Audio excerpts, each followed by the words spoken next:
Hi Stan. Iñaki, my friend. Yeah, how you doing? Well, My it's hard first. these days. I was just telling Yeah, man.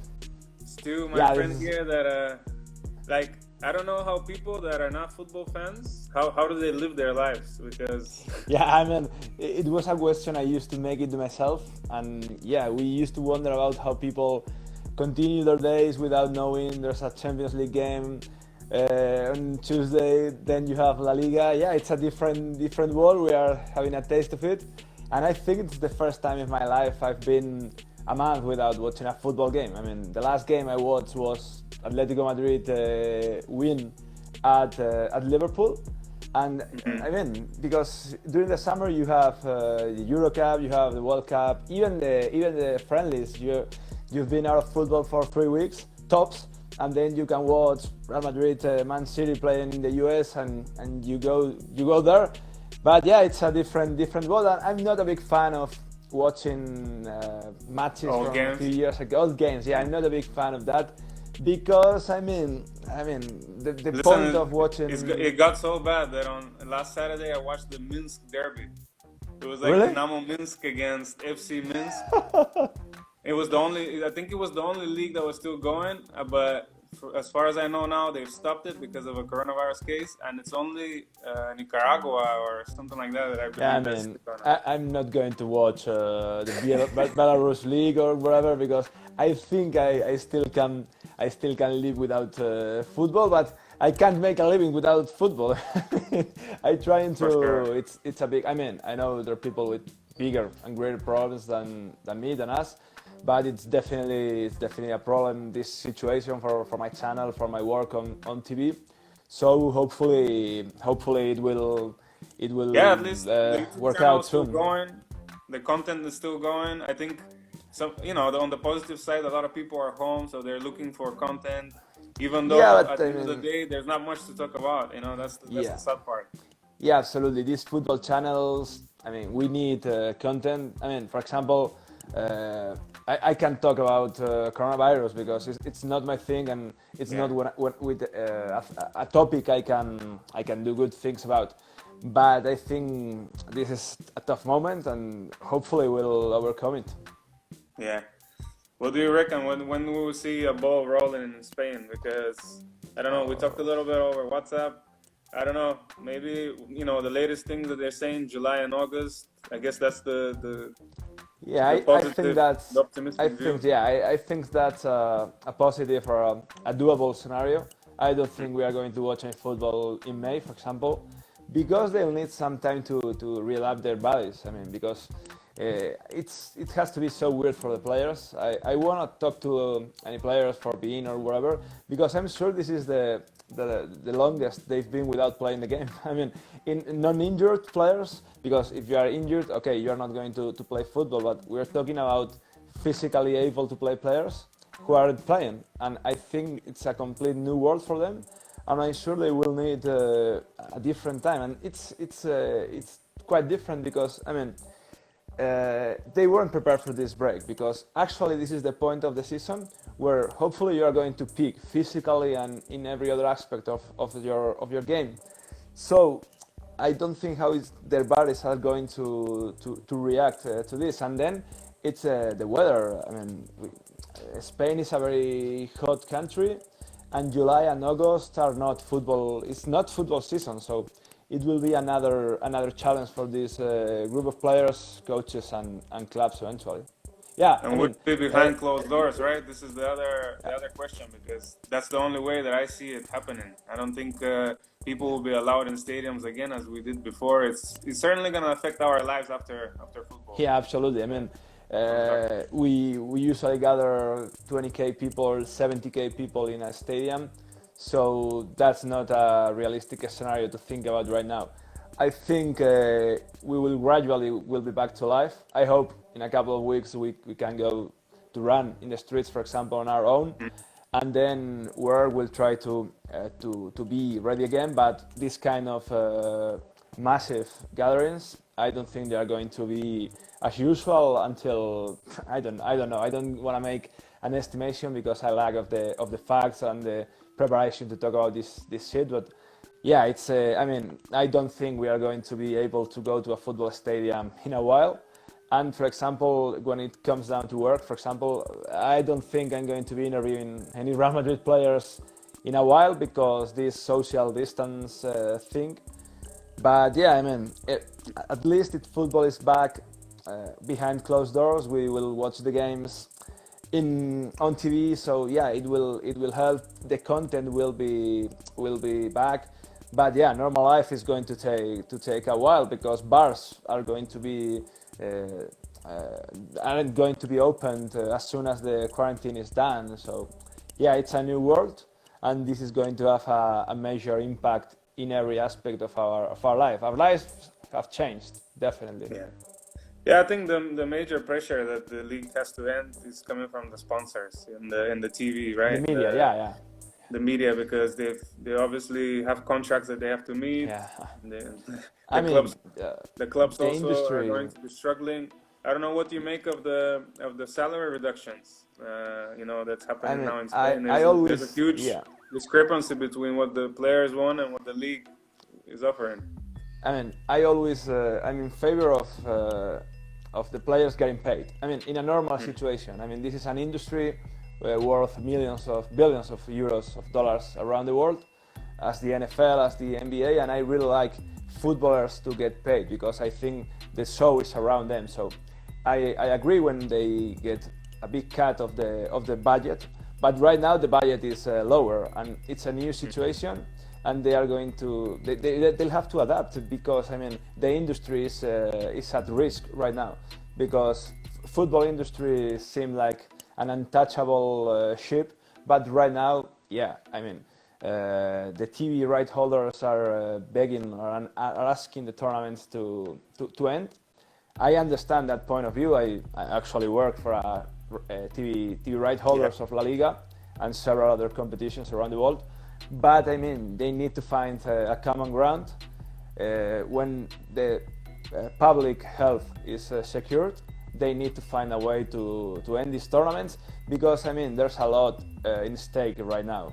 Football and the world is not going to be the same. In economics are going to change. We are going to have a decline in economics, and football is a part of society and the industrial field. So it's going to affect football. But I think they need to end the seasons to at least. I mean, the impact would be a little bit softer. So yeah, we need to, if possible. I always do underline this. If possible, we need to end the leagues. And I'm going to say one thing. Maybe later we can talk a little bit in Spanish for our audience. You are good with that, Stan, right? But yeah, let's keep it for 15 minutes, for example, in English. Or we can ask questions too. A guy's asking, what about the non-league and lower divisions? First, you, Stan, what do you think about this point? I think unfortunately a lot of small clubs are going to go bankrupt, and I think what's going to happen is the big boys, the big clubs, the ones that are able to sustain this crisis, have to share a little bit and have to help lower league football in order for this whole industry to continue as it is. Because I think in England already there's a few clubs that basically are declared bankruptcy. Here in Spain, I'm not sure yet. I haven't heard of any clubs like officially struggling, but I'm pretty sure that anything below even La Liga, maybe the second league will be fine, but anything below that, it will be. Yeah, it's a risk. It's a risk, and I mean, yeah, the top part of the football pyramid need to help this non-league football because I mean, every player started his career in a local club, in the club nearby their homes. So yeah, I think this should be a moment in which the football industry helps the weaker part of football, which is football too. So yeah, I think that should be a good thing, and they need to find. Everybody's going to lose in this situation when it comes down to football economics. So I need TV right holders needs to help. Obviously, they are going to protect their interest. Footballers are going to protect themselves, the clubs. But I think we need a big effort from every person, from every club, from every company involved in football, to go in the same direction and try to to be as good as we were. Yeah. No, I mean, yeah, it's like anything, as you said, it's going to affect everybody and every aspect of life. And because football, for me, is part of the entertainment value for people, people are going to be spending less on entertainment because they don't earn as much or they're losing our job for a lot of income. So obviously, they're not something that they can cut right away is entertainment. It's concerts, it's going out, it's watching football. Anything like that. So yeah, they were asking about the cuts on the players. We talked about that earlier, but yeah, I think cuts need to be made, because if cuts aren't made, clubs are going to struggle, especially if they don't get paid the amount that they were expecting from right holders, especially. Because, what do you make of what's happening at Barca? I know it's not a new thing. There's a lot of there's been ongoing conflict between the management, the players, but it just seems like this time more than ever there's like I don't know how Bartomeu is still it has a lot of angles. I think the Barcelona situation, I compare Barcelona's economy with Enron, the company that basically cheated with their numbers back in the 2000s in the US. It led to bankruptcy to a lot of shareholders, and it basically the last crisis. Before this no, it was the previous one. I mean, it wasn't. It didn't involve so much companies, but it was a company presenting fake results, fake budgets. Yeah, absolutely. They were doing that with a lot of Hollywood presentations, but it was a lie. And I think Barcelona is lying, or they aren't telling the truth with the numbers, because every year they're having the highest budget in the world. They are saying we are the richest club in the world. They are saying we have grown more than any club in the last 10 years. And then when it comes down to reality, it doesn't match with these numbers, because they have tried to sign several players like Neymar and they don't have money. They need to do this kind of, I don't know how to say it, but what they did with Neto and Silesen, I sign Neto from Valencia and I sent Silesen to Valencia, but I put it in the last year budget, and then it's everything a mess. And right now the club is in a very complicated economical situation. And what's happening between Messi and Bartomeu, I don't know. I'm not in Barcelona, so I'm not following that situation or what's going on really inside. But I think maybe Bartomeu at some point said no to Messi. And Messi and his entourage are not used to getting a no for an answer, I mean, one day he wrote that Instagram post. Yeah, or someone wrote it for him. Yeah. But I mean, the point is what he believes in, basically. Yeah, but Barcelona, everything is around politics right now inside the club. I mean, they take advantage of any situation. Abidal says one thing, and the players are going to try to take advantage of that politically. It happened the same with this ongoing negotiation between the board and the players to get this pay cut. And I think it might be that Messi and Bartomeu are definitely not in the same page right now. But I mean, I remember it was 7 or 8 years ago, Barcelona had a CEO, I think his name was Alfonso Grau, and he said Messi knows nothing about numbers.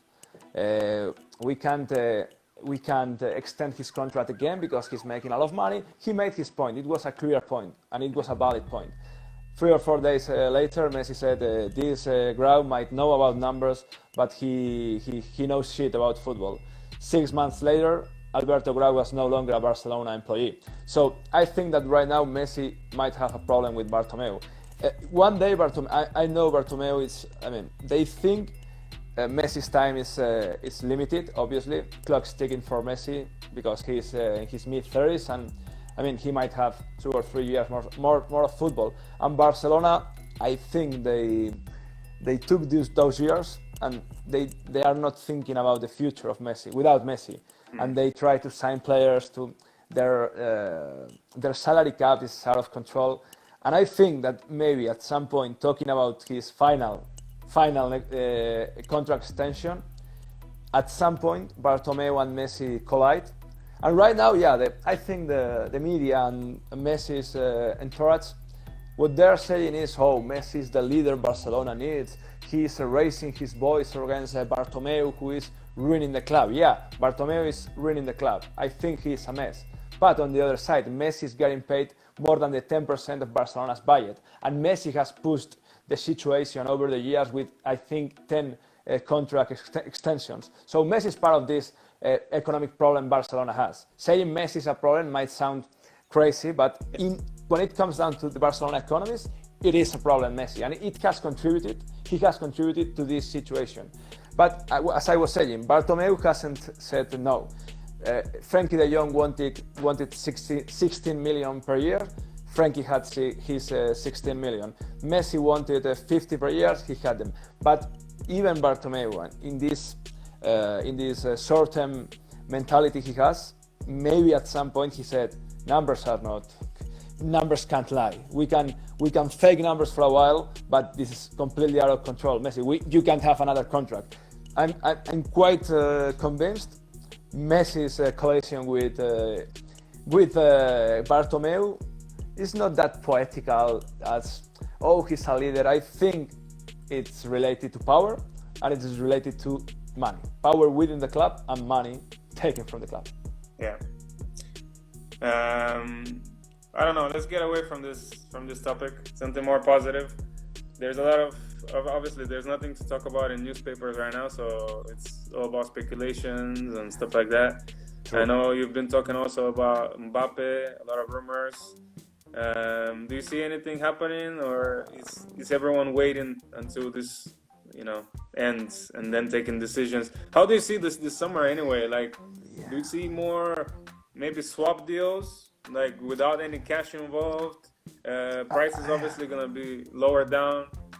Yeah, I think the swap things, the trades might be an option, but I don't think that's going to be the normal thing in football. But I think that every team in the world, talking about the big leagues, they need to revisit their budgets, to revisit their options in the transfer market, because they are going to struggle financially for the upcoming 2 or 3 seasons.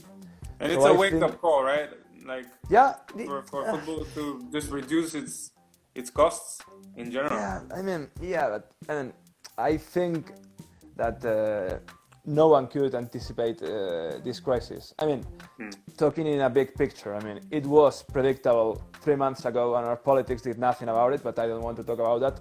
But in terms of the global picture, I think when you do a projection for the upcoming 5 years, everything seemed secured in football, because the TV rights were still rising. Italy, for example, had a great law in the country with the taxes that will eventually allow them to attract more talent and pay less for that to their country. So I think the symptoms were good, but right now it's a different world, as we were saying, and they are going to have to see how much money they have, how are they going to stick to the current payrolls, if they are going to cut the payrolls, how many players are going to leave, because it's going to be a situation. Another couple of questions. What do you think about Ronaldo's future in Juventus? I don't know. I think what we said, right? Clubs need to reduce their costs, and maybe Ronaldo is a little bit too expensive for Juventus right now. If they get rid of Ronaldo, they'll be able to secure their staff, their players for the next full year, probably next full season. But I think on Ronaldo's side, though, I watched some of what you had to say about him, and I agree. I think the competitive nature that he has, the player that he is, and what he's shown, that he at least 2 or 3 competitive years in him. I don't think he's ready for like a Galaxy, whatever, Miami scenario or something like that. I think he wants to stay in Europe. He wants to be in a competitive team, and I think Juventus, he's already settled there. He's done well in the Serie A. So for me, he will take even a pay cut and try to stay there. So I don't see him moving, to be honest. I think what is going to condition Cristiano's situation is if Juventus can bring him a good team. If these cuts in Juventus that they are going to reduce the talent they have, that they are not going to bring in some new players, Cristiano might say, okay, you are not putting me in the best position to win, and my career is 2 or 3 years away from ending. Yeah. So I'm sure that he will be willing to have a pay cut. I'm sure Cristiano is willing to do that, but depending on what happens in Juventus. If he has this payroll and Juventus can put together a good team, keep their current stars and add some more talent, Cristiano is going to stick with them, because before this they were apparently talking about a contract extension, because I mean his performances, his stats, the impact he has in the game is still valid. I mean, I think he would have scored around 35 goals again. He had, I think, a 10-game scoring streak. I mean, he's insane. He started 2020 on fire. I mean, yeah, absolutely. I mean, there's no signs of a decline in his performance. Can you see him coming back to No. stunning Madrid? Not so No, funny right now. I don't think he's going to play for Real Madrid again. I think that it was a great era, wonderful memories. I can't imagine a better ending for Cristiano's career in Real Madrid with that third Champions League in a row. But I think it's over.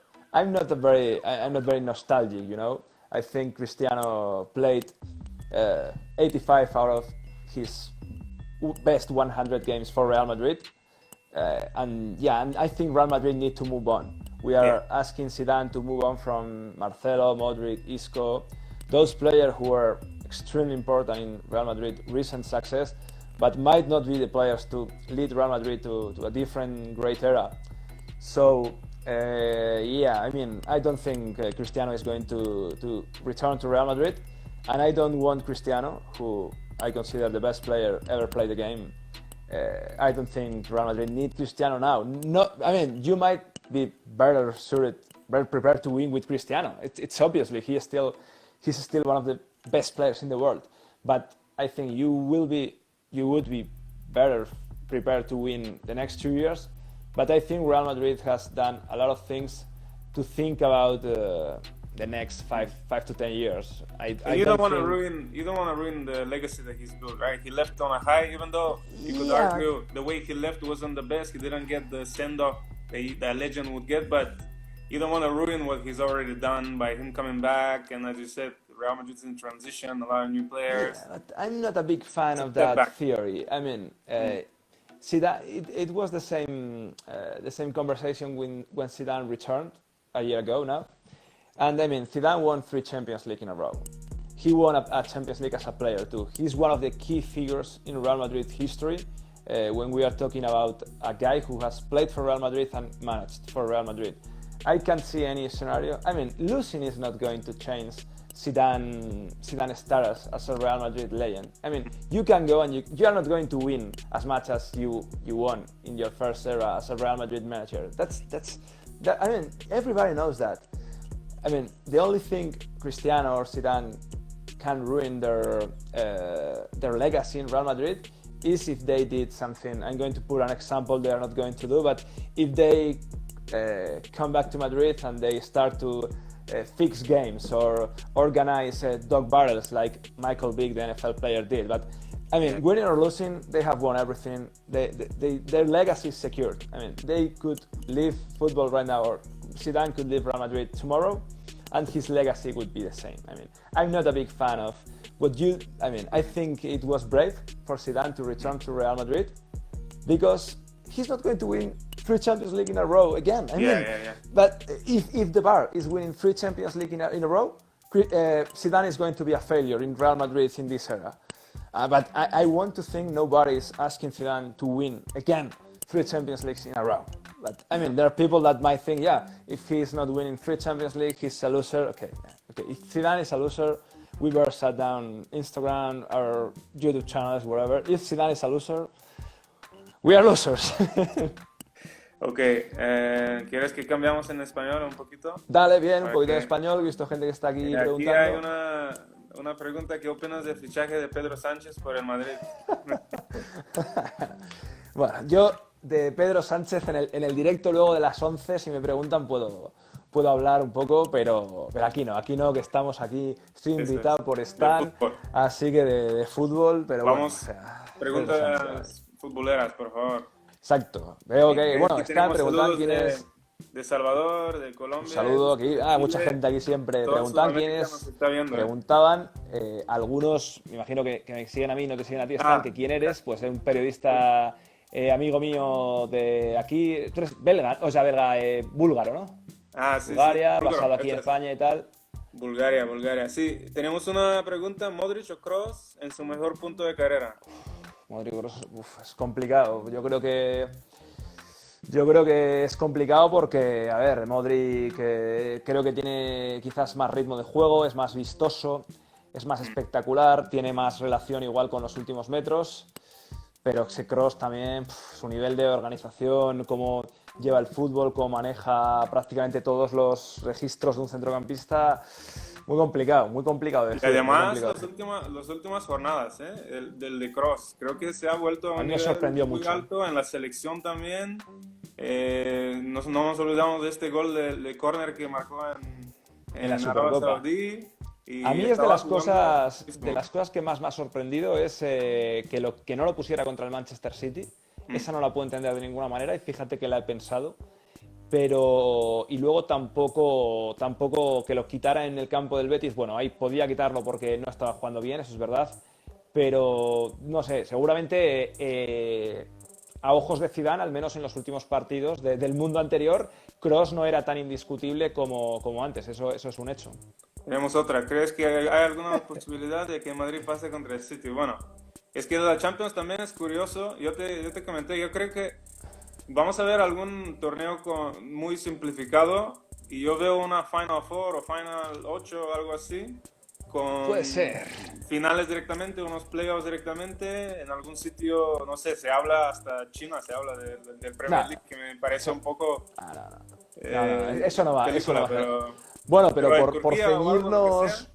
ceñirnos, bueno, en Turquía, está aquí la gente en España con Turquía ahora, que madre mía. Uy, Normal, claro. normal, por otra parte. Yo, a ver, pero por ceñirnos a la pregunta, más allá de cómo fuera el formato futuro, Mm, yo creo que el formato futuro de la Champions League, si cambia en este año, desgraciadamente creo que al Real Madrid le va a dar igual, porque yo lo veo muy complicado ganar en Manchester. Lo que pasa es que aquí va a haber una situación que es interesante. Por ejemplo, pongamos que, bueno, al parecer Inglaterra está por detrás de España en cuanto al control de esta situación, tomaron medidas más tarde, etcétera, etcétera, etcétera. Si la Liga Española, por ejemplo, regresa 3 semanas antes que la Premier League, es posible que los equipos de la Liga Española tengan un ritmo de juego un poco mayor antes que los equipos de la Premier League, que quizás regresan más tarde. mm. Y luego creo que vamos a ver unos meses, si regresa el fútbol y tal, mucho más aleatorios, porque creo que van a depender mucho de qué equipo se pone antes en forma, qué equipo, no sé, es una cosa que al final el Y Real yo Madrid veo muchas lesiones, sobre todo, es que es todo porque... tan raro, es cómo se ha cortado la temporada, mm, la situación en la que regresaría, lo que insisto yo mucho de que no es clima de fútbol, en España al menos. Así que no lo sé, en condiciones normales yo creo que si se hubiera jugado hace 2 semanas, en ese mundo paralelo que me imagino que por ahí seguirá sin coronavirus, yo creo que no hubiera eliminado el Real Madrid al Manchester City. Pero bueno, pues cosas más las han visto. El 1-2 yo sigo diciendo que es el único resultado compatible con la vida, porque si en algún momento del partido estás 0-1 o estás empate a 1, tú tienes ya muchas posibilidades de avanzar o de estar en posición de avanzar. Así que bueno, veremos. Es que es imposible hacer una predicción ahora, yo creo. Creo que el City es mejor equipo. Creo que el City está en un punto a día de hoy de más ritmo de juego, de más estrellas mundiales que el Real Madrid o de gente que está en mejor momento de su carrera. Así que lo veo complicado, sinceramente. sí, sí, sí.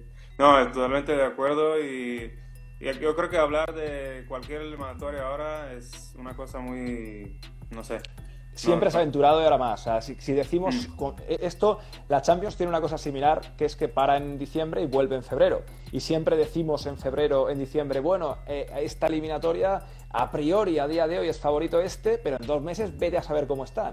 Y aún así va a seguir habiendo fútbol, van a seguir jugando ligas, copas, etcétera.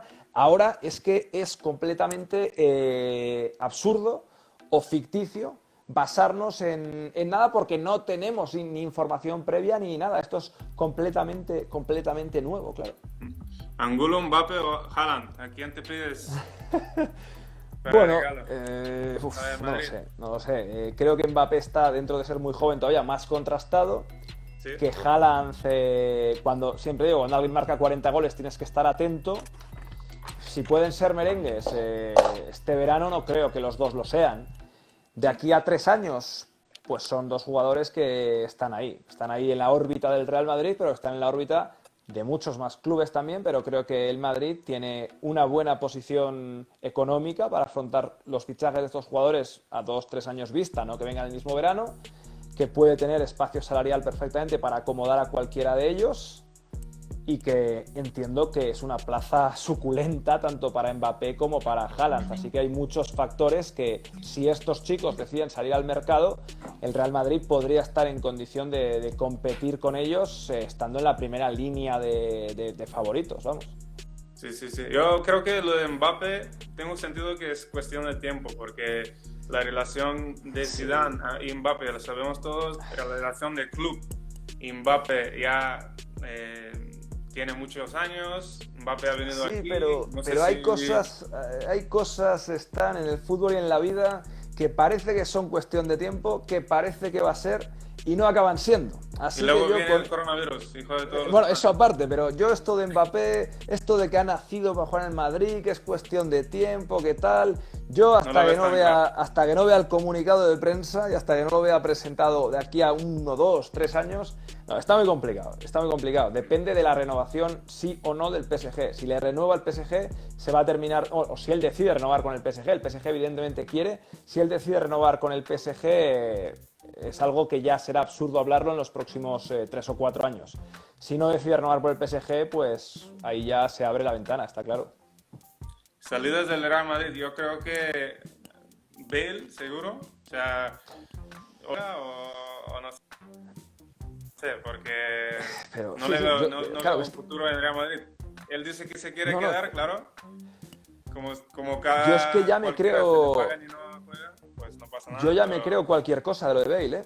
Yo creo que, bueno, la gente que me sigue y me conoce, y tú también sabes, Stan, yo no soy de corazón caliente en este tipo de cosas, tal, pero yo creo que en este caso el Madrid tiene que tomar una decisión drástica con Bale desde el acto y desde los hechos. Desde el acto decirle, si te quedas otro año, vas a ir a entrenar, pero no vas a estar convocado. Pase lo que pase, no vas a estar convocado. Y segundo, a Gareth Bale le quedan por cobrar en torno, si no me equivoco, le quedan dos temporadas más completas, creo, la 2021 y la 21-22. Estamos hablando de unos 30 millones de euros netos a Bale. Estaríamos hablando de, con impuestos y tal, estaríamos hablando de 60 millones prácticamente para el Real Madrid. Yo creo que si el Real Madrid le tiene que pagar a Bale 10 millones para que se vaya, creo que tiene que hacerlo, porque es una situación de que este año lo han puesto a jugar y es que ya no rinde. O sea, yo a mí las tonterías estas que se dicen de que no habla español, de que tal, de que... A mí eso me parecen chorradas. Bale sin hablar español, Bale jugando al golf, Bale sin relacionarse mucho, como se dice, con sus compañeros. Ha sido uno de los mejores futbolistas del mundo durante 4 o 5 años primeros en el Real Madrid y con un nivel de ser decisivo muy grande. Ahora ha dejado de serlo, pero es que esto pasa, esto le ha pasado... Tiger Woods se ha tirado 10 años sin ganar un torneo grande en el PGA y es un deporte completamente diferente. Incluso los grandes pueden perder o por lesiones, como le pasó a Tiger en la espalda, curiosamente, o por un factor de pérdida de confianza, cosas que se van sumando el paso del tiempo. El jugador que es Bale ahora, Bale ya no tiene nada que ver con el jugador que era. Ha perdido la explosividad, ha perdido la autonomía, ha perdido el primer paso, ha dejado de hacer, creo que por las lesiones, muchas de las cosas que antes intentaba, ahora siempre la pide al pie. Es que es un jugador completamente con unas características completamente diferentes a las que le llevaron a ser un jugador de primera fila y a ser un jugador muy importante en el Real Madrid. Y lo que dicen es cierto, claro que habla español. Por eso decía que aparte eso es mentira, lo que ha dicho la prensa y tal, pero que a mí esas gilipolleces, sí, yo ya sé que habla español, a mí todas esas gilipolleces me dan igual, pero el rendimiento del jugador es defectuoso ya. Yo creo que el mensaje por parte de la club es claro, que no está en los futuros planes. Claro, Tiene a claro, los proyectos de Rodrigo y de Vinicius claro. que tienen que jugar. Así que yo a él le veo, la única salida que le veo es Inglaterra, volver a la Premier y, no sé, Manchester o algún equipo que le puede pagar el Pero tengo salario. dudas. A ver, aquí hay un tema.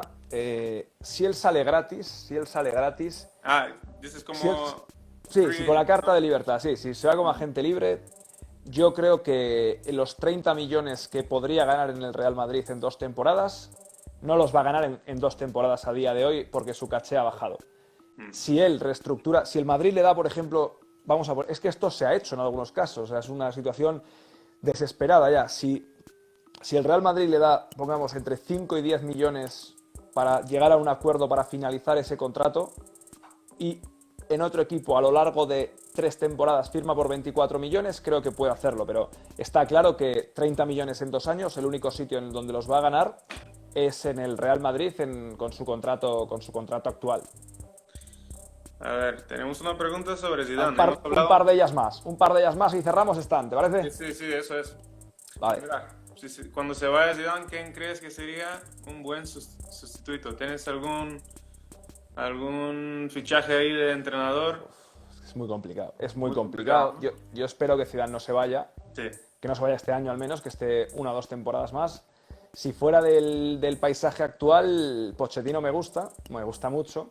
Creo que es un entrenador con una muy buena metodología, un entrenador que ha sacado muchos jugadores allá donde ha estado, Mm. pero habría que ver cómo reacciona a la exigencia ambiental y a la exigencia deportiva de un Real Madrid. Creo que lo haría bien porque es un tipo muy inteligente, pero me gusta Pochettino, el que más me gusta es Klopp, Mm. y luego al final el Real Madrid sí que es cierto que ha apostado por entrenadores formados en su casa mucho en los Claro, últimos eso es años, que porque te iba a preguntar si ves a, no sé, a algún Raúl, Raúl, a Xavi no, Alonso, volviendo a... ahí le has dado un nombre. A mí por gusto personal me gustaría Xavi Alonso, porque creo que Xavi Alonso, Mm. por la posición en la que ha jugado y por la manera que él se ha conducido a sí mismo, creo que va a ser un entrenador excelente y creo que es de las personas que tiene, repito, por una capacidad intelectual y por cómo juega en el campo, la carrera futbolística más rica en cuanto a los entrenadores que ha tenido de los últimos 15 años, porque es un tipo que ha entrenado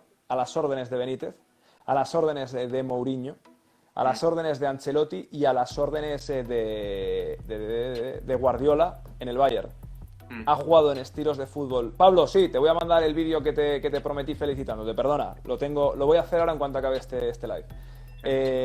Creo que ha bebido de fuentes muy interesantes. Creo que como jugador, supo adaptarse a cualquier sistema, más de toque, más de contra, más de presión media, más de presión alta. Y como entrenador, repito, ha bebido para mí probablemente, junto quizás con Wenger, con Ferguson, 4 de los entrenadores más influyentes de los últimos 25 años. Así que tengo muchas ganas de ver a Alonso. Para mí siempre ha sido una debilidad personal y creo que va a ser un grandísimo entrenador. Lo tiene todo para serlo. Tiene el carisma también, que es muy importante. Tiene inteligencia. Tiene manejo de la escena con la prensa. Creo que no le van a mangonear. Aquí la prensa que hay alrededor del Real Madrid, la mayoría es súper tóxica, es mezquina, es todo esto. Creo que Alonso probablemente no es complicado, no es complicado salvo alguna excepción, pero Alonso cuando se siente en la sala de prensa de Valdebebas antes de un partido o del Bernabéu después de un partido, sabe que es más inteligente que los que están ahí y no va a tener ningún tipo de reparo ni de decoro si lo tiene que demostrar claramente, y creo que además va a defender muy bien a la institución, así que yo espero que lo de Alonso se haga un día. Sí, De además aquí creo que unos el paso años. que ha dado para continuar su carrera como entrenador ha sido bueno, como tú dices, salir Estoy de un poco acuerdo. de ese entorno de Real Madrid, formarse y así volver un poco con una imagen limpia. Yo te quería preguntar, sé que no ves fútbol, no te gusta ver Algo partidos veo, anteriores, pero por ejemplo, no sé si ves algún documental, algo así. Por ejemplo, yo el otro día estaba viendo el de Sunderland Till I Die. Ah, sí, me lo han recomendado, el de Netflix, ¿no? Netflix está Me muy la- bien. Ese me lo han recomendado. Igual le echo un ojo, igual le Es echo un un poco ojo. como tipo, ¿cómo se llamaba? Seis sueños, algo así de la liga. Ah, sí, Six Dreams, sí, de Amazon Prime. Tampoco lo he visto, tampoco lo he visto. Tengo que verme sí o sí el del Chimi Ávila, Informe Robinson. Yo siempre digo que soy el Chimi Ávila del periodismo, así que quiero ver Bueno, el del, espero que el no del te Chimi lesiones. Ávila. No, espero que no. Así que el del Chimi Ávila lo tengo pendiente y nada, poco más. Me ha llegado hoy el Final Fantasy VII, la versión nueva de 2020, así que yo creo que le voy a estar metiendo bastante al Final Fantasy VII. Pero bueno, quiero recordar, Stan, que a las 11 de España, que me habían preguntado por ahí, tengo directo en mi canal de YouTube, así que bueno, ya está anunciado y tal, si alguien se ha quedado con más ganas, pues Iammadridista en YouTube. exactamente. Y nada, Stan, muchas gracias por haberme propuesto Un esta poco charlada de colaboración. fútbol porque, ¿sabes? Nos aburrimos aquí Sí, sí, y... exacto.